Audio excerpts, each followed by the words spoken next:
Yeah, hi there, Angela. This is Michael, and yeah, I apologize. I wasn't trying to imply that you were not working hard enough, so maybe what I said didn't come out exactly right. So I understand that it is difficult for some students to reach that writing and those speaking scores. So, and I'm guessing because you have taken the TOEFL so many times and you're getting kind of a similar score, you have what we call delivery issues. You're having some pronunciation issues, and it can be difficult sometimes to change those, especially if your English skills are already advanced. So we have to hope that you haven't gone through what's called fossilization. Fossilization is a term we use in linguistics that refers to the brain doesn't really want to learn anymore in terms of speaking and writing. You feel that you've already mastered those two areas, so it's hard to teach the brain to do new things. So that's going to be your battle, really. We also have a saying in American culture. It says, work smarter, not harder. So for you, it's not just studying TOEFL for 10 hours a day. That's probably not the best way to do that. There's probably some different things that you're going to have to try, I think, in order to change some of the problems you're having right now, in order to get the 26 and to get the 24 on the speaking and the writing. I had a student, I don't know if this will help you, I'll give you a suggestion. Yeah, she was a Japanese student of mine, had never come to the United States, and she was working on getting a higher speaking score on the TOEFL exam. And here's what she did. Now remember, everybody is different. We don't all learn the same way. Not every person's study routine is going to give results for someone else. But what she did is she would practice her TOEFL speaking.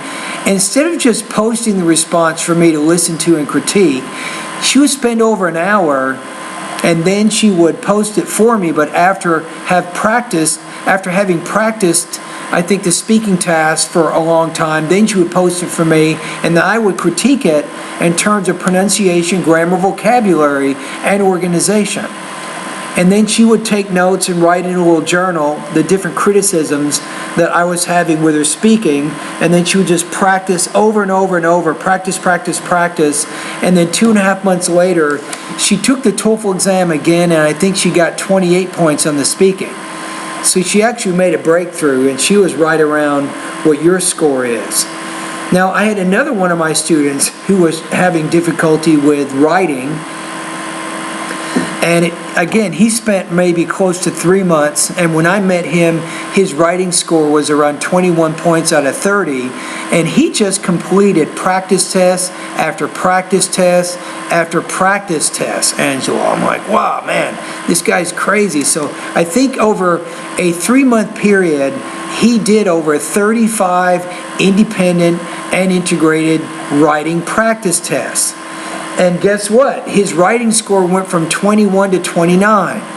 Again, though, I cannot predict any of this for you. It sounds like you have a very special case, a difficult case. I'm not saying you're going to get the same results, but I'm saying I have had some good results with some of my students in the speaking and the writing areas.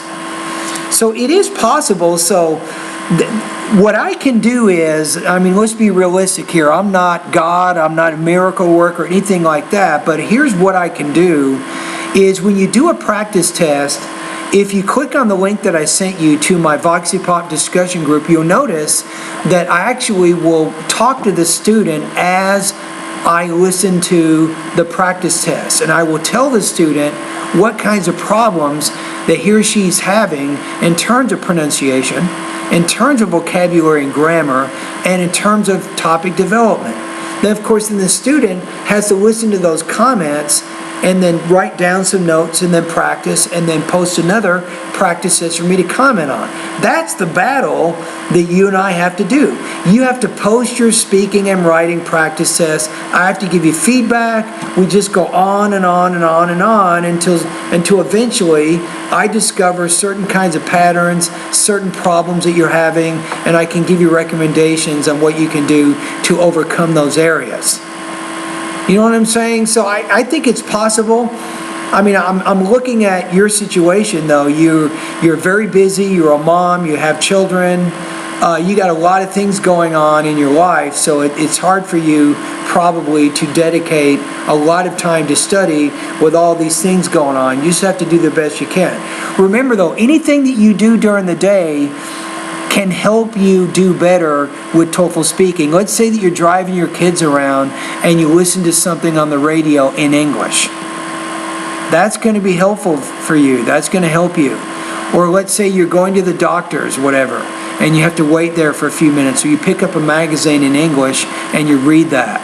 Again, that's going to be helpful for your language use and for your reading. So you have to kind of think outside the box. As a mom, you have extraordinarily busy things going on. So you have to think of ways of studying the language and having contact with the language, even when you don't really have time. Does that make any sense?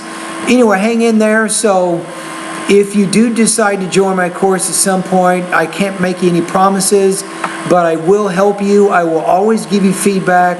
Every time you do a speaking practice test, I'll give you feedback when you do a writing practice test. That's what I will do, and then you can use this information to help you improve in those areas. All right? Thank you.